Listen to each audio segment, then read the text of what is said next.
សួស្តីបងប្អូនទាំងអស់គ្នាវីដេអូនេះគឺខ្ញុំចង់មកអាប់ដេត feature ថ្មី option ថ្មីដែលខ្ញុំទៅតែអាប់ដេតហើយសម្រាប់អ្នកដែលគាត់ប្រើប្រាស់ mode normal អញ្ចឹងបងប្អូននៅពេលដែលចុច normal គឺជាទៅគឺដូច step ដើមធម្មតាគាត់តែថានៅពេលដែលយើង import file Excel ហើយគឺវាមានកន្លែងយើងជ្រើសរើសកន្លែងនេះ factual mode អញ្ចឹងនៅពេលដែល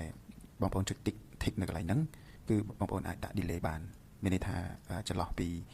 ដែលវាផាសប្រមនៅកន្លែងនេះជាធម្មតាចាស់របស់យើងគឺនៅពេលដែលយើងផាសប្រមយើង send ទៅគឺរងចាំវីដេអូហ្នឹងឲ្យធ្វើការ generate ហើយបានវា download វីដេអូហ្នឹងមួយបន្តទៀតផាសប្រមទៀតរងចាំឲ្យវីដេអូហ្នឹងធ្វើការ generate ហើយទៅ download វីដេអូមួយគឺអាចាស់ហ្នឹងហើយបើមិនជាយើងអត់ចូល mode នេះណា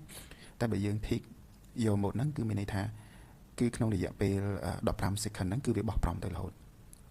អញ្ចឹងវាបោះប្រមទៅរហូតវាបោះ15 second វាបោះប្រម15 second វាបោះប្រមហើយវានឹង check វីដេអូណាដែល generate ហើយគឺវានឹង download auto តែម្ដងកន្លែងហ្នឹងណាអញ្ចឹងខ្ញុំថែមឲ្យកន្លែងនេះមួយដើម្បីសម្រាប់សម្រួលដល់អ្នកដែលគាត់generate ទៅវារៀងយូរអញ្ចឹងយើងអាចប្រើ mode ហ្នឹងបានកន្លែងហ្នឹងណាតែបើសិនជាយើងដាក់លឿនពេកវាអាចហានិភ័យកន្លែងហ្នឹងណាយល់អត់ដាក់20ក៏ល្អដែរកន្លែងហ្នឹងណាយើងដាក់ទៅ20 second គឺមកល្អហ្នឹងហើយអូខេកន្លែងហ្នឹងគឺមានតែប៉ុណ្្នឹងហើយបើអ្នកគាត់អត់ចង់ហានិភ័យថាមានសុវត្ថិភាពខ្ពស់មិនបាច់ចាំទីកន្លែងហ្នឹងក៏បានដែរគឺយើងប្រើ mode ចាស់យើងធម្មតាទៅហើយ generate គឺបានរហូត10 clip គឺដឹងតែបាន10ទាំង10 clip ហ្មង